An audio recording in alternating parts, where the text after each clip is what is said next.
अमावस्या और पूर्णिमा, दो बहनों की कथा। पौराणिक कथाओं के अनुसार एक राजा और एक रानी थे। उनके दो लड़कियां और दो लड़के थे। एक लड़की का नाम पूर्णिमा और दूसरी लड़की का नाम अमावस्या था। पूर्णिमा घर का सारा काम करती और भगवान की पूजा पाठ किया करती और गौ की सेवा भी करती थी। लेकिन अमावस्या ना तो घर का काम करती और ना ही भगवान की पूजा पाठ करती और ना ही जोगी सेवा करती थी। फिर भी राजा और रानी अपने दोनों बेटों और अमावस्या को बहुत प्यार करते थे, लेकिन पूर्णिमा से नफरत करते थे। राजा के दोनों लड़के और लड़कियां धीरे धीरे बड़े हो गए। राजा ने दोनों लड़कों का विवाह करवा दिया। इसके बाद रानी ने कहा कि दोनों लड़कियां भी विवाह के योग्य हो गई है, तो इनके लिए भी कहीं पर जाकर रिश्ता तो करके विवाह करवा दो। लेकिन अमावस्या का विवाह किसी अमीर घर में करना और पूर्णिमा को किसी गरीब घर में करना, क्योंकि पूर्णिमा को घर का काम करना और भगवान की पूजा पाठ करना और गौ की सेवा करना यही पसंद है। अब रानी ने राजा को दोनों बहनों का रिश्ता तय करने के लिए भेजा, तो राजा अपने पड़ोसी राज्य के राजकुमार से अमावस्या की शादी का रिश्ता तय कर देते हैं और इस गांव में एक गरीब लड़के से पूर्णिमा की शादी का रिश्ता तय कर देते हैं। राजा अपनी रानी को दोनों बहनों की शादी के रिश्ते के बारे में बताते हैं, तो रानी अब सोचती है कि पूर्णिमा की भगवान कैसे मदद करते हैं, क्योंकि यह पूजा पाठ बहुत करती है और गौ की सेवा भी करती है। लेकिन पूर्णिमा के भाई और भौजी पूर्णिमा से बहुत प्यार करते थे, क्योंकि पूर्णिमा उनको घर के काम में हाथ बटाती थी और अमावस्या उन पर अपना रौब जमाती थी। राजा इसके कुछ दिनों बाद ही उनका विवाह करवा देते हैं और जब राजा और रानी उन दोनों लड़कियों को विदाई देते हैं, तब अमावस्या को विदाई के समय बहुत सारी धन दौलत देते हैं और पूर्णिमा को कुछ भी नहीं देते हैं। इसके बाद दोनों बहनें अपने अपने ससुराल चली गई। अब एक दिन अमावस्या ने अपने घर शिव चर्चा रखी, जिसमें उसने पूरे गांव वालों को अपने घर बुलाया, लेकिन पूर्णिमा को नहीं बुलाया। जब गांव की औरतें अमावस्या के यहाँ जा रही थी, तब पूर्णिमा अपने दरवाजे के बाहर बैठी हुई थी। तो उन औरतें ने पूर्णिमा से कहा कि तुम्हारी बहन के यहाँ शिव चर्चा है, तुम नहीं चलोगी क्या? पूर्णिमा ने कहा, मुझे तो बुलाया ही नहीं, मैं कैसे चल सकती हूँ? और तूने कहा बुलाया नहीं तो क्या हुआ? वहाँ तो भगवान की शिव चर्चा है, तुम चलो हमारे साथ। पूर्णिमा उन औरतें की बात मानकर उनके साथ चली जाती है। जब अमावस्या की नजर पूर्णिमा पर पड़ी, तो अमावस्या ने गुस्से में आकर पूर्णिमा से कहा, तू यहाँ कैसे चली आई? तुम्हें तो मैंने बुलाया ही नहीं। खैर कोई बात नहीं, तुम आ ही गई हो तो चुपचाप बैठे रहना, इधर उधर मत घूमने जाना। इस तरह से अमावस्या ने पूर्णिमा की गरीबी का मजाक उड़ाया। अमावस्या की यह बातें सुनकर पूर्णिमा की आंखों से आंसुओं की धारा बहने लगी और भगवान शिव से हाथ जोड़कर पूर्णिमा मन ही मन विनती करने लगी है, भगवान क्या पूजा पाठ करना, घर का काम करना और गौ सेवा करना यह गलत है। आखिर मेरा कसूर क्या है? आप कब कृपा करेंगे मुझ में? पर पूर्णिमा बारंबार भगवान से यही कहती रही। इतने में शिव चर्चा पूरी हो गई। अब अमावस्या भगवान का प्रसाद बांटने लगी, तो उसने सबको भगवान का प्रसाद दिया, लेकिन पूर्णिमा को नहीं दिया। पूर्णिमा बिना प्रसाद के ही घर लौट गई। तो रास्ते में उसने सोचा कि बच्चे प्रसाद मांगेंगे तो मैं उन्हें क्या कहूँगी। उसने सोचा कि मैं अपने मायके अपने भाई और भौजी के यहाँ जाऊंगी और वहाँ से बच्चों के लिए कुछ लेकर आऊंगी। ऐसा सोचती हुई वह अपने घर आ गई और उसने अपने पति और बच्चों से कहा कि मैं अपने मायके जा रही हूँ। उन्होंने कहा कि और पूर्णिमा मायके के लिए रवाना हो गई। चलते चलते एक चबूतरा था, जिस पर तुलसी का पौधा लगा हुआ था और उसे चबूतरे पर एक बूढ़ी औरत बैठी हुई थी। वह और कोई नहीं, साक्षात तुलसी माँ थी। उसे बूढ़ी औरत ने पूर्णिमा से कहा, बेटी तुम कौन हो और कहाँ जा रही हो? तो पूर्णिमा ने अपना परिचय दिया। तो उसे बूढ़ी औरत ने पूर्णिमा से कहा, यह तुलसी का पौधा सूख रहा है, इसमें थोड़ा पानी डाल दो और इस चबूतरे की साफ सफाई कर दो, जिससे मुझे थोड़ी ठंडक मिलेगी। पूर्णिमा ने कहा ठीक है माँ जी। उसने तुलसी में पानी डाला, चबूतरे की साफ सफाई की और उस बूढ़ी औरत को भी नहला दिया और उसके पैर दबाए और कहा और क्या काम है माँ जी। उसने कहा कुछ नहीं, अब तुम जाओ और वापस आते समय मुझे मिलकर जाना। पूर्णिमा ने कहा ठीक है माँ जी, और मैं वहाँ से रवाना हुई। तो चलते चलते आगे शिव मंदिर आया। वहाँ पर भी एक बूढ़े बाबा मिले जो चबूतरे पर बैठे हुए थे। वह कोई और नहीं, साक्षात भगवान महादेव थी। उन्होंने पूर्णिमा से कहा बेटी तुम कौन हो और कहाँ जा रही हो। पूर्णिमा ने अपना परिचय दिया। फिर उस बूढ़े बाबा ने पूर्णिमा से कहा इस चबूतरे और इस मंदिर की साफ सफाई कर दो बेटी। पूर्णिमा ने कहा ठीक है बाबा, और उसने चबूतरे और मंदिर की साफ सफाई और उस बूढ़े बाबा को भी नहला दिया और कहा और क्या काम है बाबा। उस बूढ़े बाबा ने कहा और कुछ नहीं बेटी, अब तुम जाओ और वापस आते समय मुझसे मिलकर जाना। पूर्णिमा ने कहा ठीक है बाबा, और वह वहाँ से रवाना हुई और आगे चलते चलते काली माँ का मंदिर मिला। वहाँ भी एक बूढ़ी औरत चबूतरे पर बैठी हुई थी। उस बूढ़ी औरत ने पूर्णिमा से कहा तुम कौन हो बेटी और कहाँ जा रही हो। पूर्णिमा ने अपना परिचय दिया। तब उस बूढ़ी औरत ने पूर्णिमा से कहा बेटी यहाँ सब पूजा पाठ करने तो आते हैं, लेकिन मंदिर की साफ सफाई कोई नहीं करता है, इसलिए इस चबूतरे और मंदिर की साफ सफाई कर दो। पूर्णिमा ने कहा ठीक है माँ जी। तब पूर्णिमा ने मंदिर और चबूतरे की साफ सफाई की और पूजा पाठ किया और माता का श्रृंगार किया और उस बूढ़ी औरत को नहला दिया और बूढ़ी औरत के पैर दबाए। और पूर्णिमा ने कहा और क्या काम है माँ जी। तब उस औरत ने कहा कुछ नहीं, अब तुम जाओ और वापस आते समय मुझे मिलकर जाना। तब पूर्णिमा ने कहा ठीक है माँ जी। इसके बाद वहाँ से रवाना हुई और थोड़ा आगे चलते चलते एक नदी आई। नदी के किनारे भी एक बूढ़ी औरत बैठी हुई थी। वह साक्षात गंगा मैया थी। उसे बूढ़ी औरत ने कहा तुम कौन हो बेटी और कहाँ जा रही हो। पूर्णिमा ने अपना परिचय दिया। इसके बाद उस बूढ़ी औरत ने पूर्णिमा से कहा इस नदी पर स्नान करने तो सब आते हैं, लेकिन यहाँ साफ सफाई कोई नहीं करता है, इसलिए तुम इस किनारे पर साफ सफाई कर दो। पूर्णिमा ने कहा ठीक है माँ जी। पूर्णिमा ने वहाँ पर साफ सफाई की और उसे बूढ़ी औरत के पैर दबाए और कहा और क्या काम है माँ जी। उसे बूढ़ी औरत ने कहा कुछ नहीं बेटी, अब तुम जाओ और वापस आते समय मुझे मिलकर जाना। इसके बाद पूर्णिमा नाव चढ़ने लगी तो नाव फूलों से सजी हुई थी। वह नाव में बैठकर नदी के दूसरे किनारे पर उतर गई। इसके बाद वह अपने पीहर के घर पहुंच गई। वहां पर पूर्णिमा के भाई और भाभीियों ने देखा तो वह बहुत खुश हुई और उन्होंने पूर्णिमा की बहुत खातिरदारी की और खूब सारी बातें करते हैं और कहा कि बच्चों को भी साथ लेकर आती। इसके बाद सब खाना खाकर सो जाते हैं और सुबह जब पूर्णिमा ने अपने ससुराल जाने के लिए कहा तो भाभीियों ने इसे एक लाल साड़ी दी और एक थैली में बच्चों के लिए कपड़े और खाने पीने के कुछ सामान रख दिए और कहा कि तुम बहुत दिनों के बाद आई हो, जल्दी जल्दी आया करो। पूर्णिमा ने कहा ठीक है। इसके बाद पूर्णिमा की भाभीियों ने पूर्णिमा को हाथ में थैला दिया और कहा कि जाओ और वापस जल्दी आना। इसके बाद पूर्णिमा वहाँ से रवाना हुई और उस नदी के किनारे पर पहुँच गई। नाव में बैठकर नदी के दूसरे किनारे पर उतर गई।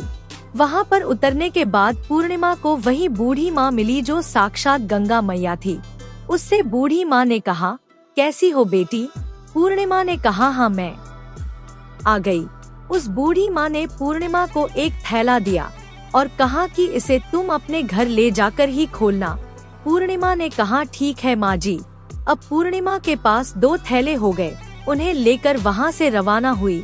पूर्णिमा अब आगे चली तो वही काली माँ का मंदिर आया। वहाँ भी काली माँ बूढ़ी माँ के रूप में बैठी हुई थी। उसने कहा आ गई बेटी। पूर्णिमा ने कहा हाँ माँ जी मैं आ गई। तो काली माँ ने भी एक थैला दिया और कहा कि इसे घर ले जाकर ही खोलना। पूर्णिमा ने कहा ठीक है माँ जी। और अब पूर्णिमा के पास 3 थैले हो गए। पूर्णिमा ने एक थैला सर पर रख लिया और एक एक हाथ में ले लिया और वहाँ से रवाना हुई और आगे चली तो आगे वही भगवान शिव का मंदिर आया। वहाँ पर भगवान शिव भोले बूढ़े बाबा के रूप में बैठे हुए थे। तो उन्होंने कहा, बेटी आ गई? तो पूर्णिमा ने कहा, हाँ बाबा मैं आ गई। तो बूढ़े बाबा ने भी पूर्णिमा को एक थैला दिया और कहा कि इसे अपने घर ले जाकर ही खोलना। पूर्णिमा ने कहा, ठीक है बाबा। अब पूर्णिमा के पास 4 थैले हो गए। अब भला वो अकेली 4 थैलों को कैसे ले सकती थी, इसलिए उसने पुरानी साड़ी निकाल ली और उन 4 थैलों को साड़ी में इकट्ठा बांध लिया। और अब पूर्णिमा वहाँ से रवाना हुई और थोड़ा आगे चली तो वही तुलसी माँ बूढ़ी औरत के रूप में बैठी हुई मिली। उसने पूर्णिमा से कहा, आ गई हो बेटी? तो पूर्णिमा ने कहा, हाँ माँ जी मैं आ गई। तो तुलसी माँ ने भी पूर्णिमा को एक थैला दिया और कहा कि इसे घर ले जाकर ही खोलना। पूर्णिमा ने कहा, ठीक है, अपने घर आ गई। पूर्णिमा ने थैलों को नीचे रखा और सबसे पहले अपने मायके का थैला खोलकर देखने लगी। तो उसमें बच्चों के लिए अच्छे अच्छे कपड़े और बच्चों के खाने पीने की चीज और कुछ गहने थे।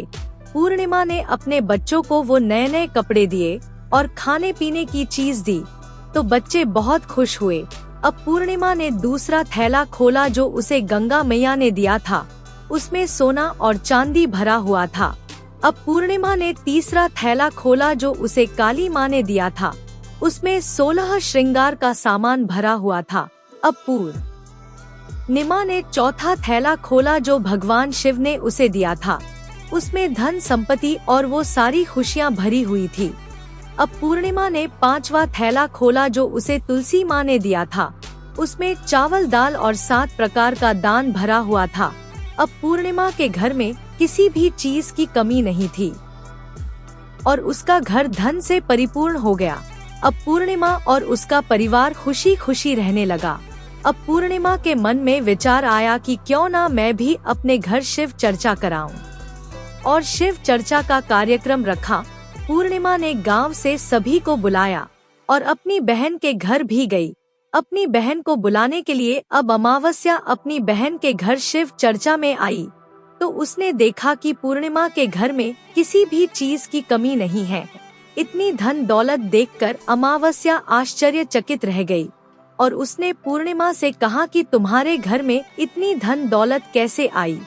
पूर्णिमा ने कहा, देखो बहन, तुमने शिव चर्चा रखी और उसमें मुझे नहीं बुलाया तो भी मैं बिन बुलाए तुम्हारे घर आई और तुमने भगवान का प्रसाद तक मुझे नहीं दिया और तुमने मेरी गरीबी का मजाक भी उड़ाया।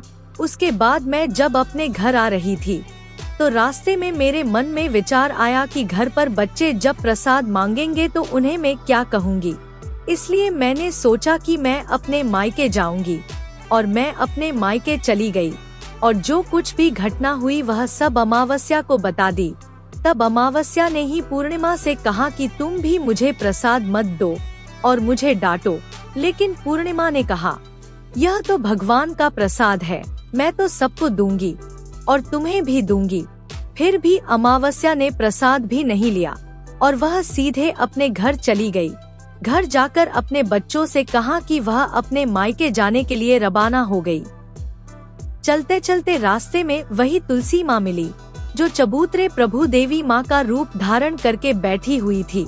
उस बूढ़ी माँ ने अमावस्या से कहा, बेटी तुम कौन हो और कहाँ जा रही हो? यह तुलसी का पौधा सूख रहा है, इसमें थोड़ा सा पानी डाल दो और इस चबूतरा की साफ सफाई कर दो। इस पर अमावस्या ने कहा है, बुढ़िया तुझे दिखाई नहीं देता, मैंने कितनी महंगी साड़ी पहन रखी है, यह गंदी हो जाएगी। ऐसे कह के आगे चली तो भगवान शिव मिले, उनको भी उसने ऐसे ही कह दिया। उसके बाद आगे चली तो काली माँ मिली, काली माँ को भी उसने ऐसे ही कह दिया। उसके बाद आगे चली तो गंगा मैया मिली, गंगा मैया को भी उसने ऐसे ही कह दिया। इसके बाद वह नाव में बैठने लगी तो नाव में फूलों की जगह कांटे थे जो उसके पैरों में चुभ गए और वह दूसरी किनारे पर उतरकर अपने मायके चली गई। जब वहाँ भौजाइयों ने देखा तो यह आपस में धीरे से बोली, काम की ना काज की, 2.5 शेर अनाज की, यह बला कहाँ से आ गई? अब आ ही गई है तो ठीक है। पूर्णिमा तो अपने काम में हाथ बटाती थी, यह कोई काम तो करेगी नहीं। अब उन्होंने खाना बनाया और खाना खाकर सो गई। अमावस्या सुबह उठी और अपनी भौजाइयों से कहा कि मैं अपने ससुराल जा रही हूँ। तो उन्होंने कहा ठीक है। जो अमावस्या बोली, पूर्णिमा को तो तुमने एक थैला दिया था और मुझे कुछ नहीं दोगी क्या? भौजाइयों ने कहा तुम घर जाओ, थैला तुम्हारे घर पहुँच जाएगा। फिर वह वहाँ से रवाना हुई और नदी के किनारे आकर नाव में बैठकर दूसरे किनारे पहुंची। वह गंगा मैया बूढ़ी माँ का रूप धारण करके बैठी हुई थी। बूढ़ी माँ ने कहा आ गई हो बेटी? उसने कहा आ गई। अमावस्या ने कहा तुमने पूर्णिमा को एक थैला दिया था और मुझे नहीं दोगी क्या? बूढ़ी माँ ने कहा तुम अपने घर जाओ, थैला तुम्हारे घर पहुँच जाएगा। इसके बाद काली माँ ने भी ऐसे ही कह दिया। इसके बाद भगवान शिव ने भी ऐसे ही कह दिया। इसके बाद तुलसी माँ ने भी ऐसे ही कह दिया। इसके बाद जब वह अपने घर पहुंची तो आंगन में 5 थैले रखे हुए थे। अमावस्या ने अपने मन में सोचा कि आज तो मैं निहाल हो गई। उसने जल्दी जल्दी से सभी थैलों को खोला तो उसे किसी में मिट्टी तो किसी में पत्थर तो किसी में कंकर, किसी में कोयला, किसी में सांप बिच्छू भरे हुए थे। यह सब देखकर उसने अपना सर पकड़कर पटखने लगी, है भगवान, मुझे मायके में भी कुछ नहीं मिला और इन थैलों में भी कुछ नहीं मिला। इसके बाद अमावस्या दौड़ती हुई अपनी बहन पूर्णिमा की घर जाती है और पूर्णिमा से कहती है तुझे तो इतना सब कुछ मिला और मुझे कुछ नहीं मिला, आखिर क्यों? पूर्णिमा ने कहा कि मैं जब अपने मायके जाती हूँ तो अपनी भौजाइयों के साथ मिलकर काम करती हूँ और तुमने कभी उनकी इज्जत नहीं की है, इसलिए तुम्हें वो भला क्या देती? और इसके बाद तुमने गंगा माँ को ठुकरा दिया और काली माँ को भी ठुकरा दिया और भगवान शिव को भी ठुकरा दिया और तुलसी माँ को भी ठुकरा दिया, इसलिए उन्होंने भी तुझे कुछ नहीं दिया। अमावस्या बोली बहन मुझे माफ कर दो, मैंने सदा तुम पर अत्याचार किया है, मुझे कुछ नहीं मिला तो कोई बात नहीं, मैं भगवान की भक्ति करके सब प्राप्त कर लूंगी, मुझे इसका रहस्य बताओ। तो पूर्णिमा ने कहा तुम 3 सूत्र का ज्ञान ले लो। पहले सूत्र में दया मांगना और दूसरे सूत्र में चर्चा करना और तीसरे सूत्र में 108 बार ओम नमः शिवाय का जाप करना। बहन, भगवान ने जो 3 सूत्र दिए हैं इनको अपनी हृदय में बसा लेना। मैंने सच्चे मन से भगवान की पूजा पाठ की, इसलिए मेरे पास कुछ नहीं था, फिर भी भगवान ने मुझे सब कुछ दिया और तुम्हारे पास जो सब कुछ था वो भी खत्म हो गया। इसके बाद अमावस्या अपने घर गई और भगवान की पूजा पाठ करने लगी और भगवान शिव से माफी मांगने लगी और गौ सेवा करने लगी और दूसरों की मदद करने लगी। वीडियो अगर पसंद आया हो तो वीडियो को लाइक और चैनल को सब्सक्राइब करें और अपने दोस्तों के साथ शेयर करें। धन्यवाद।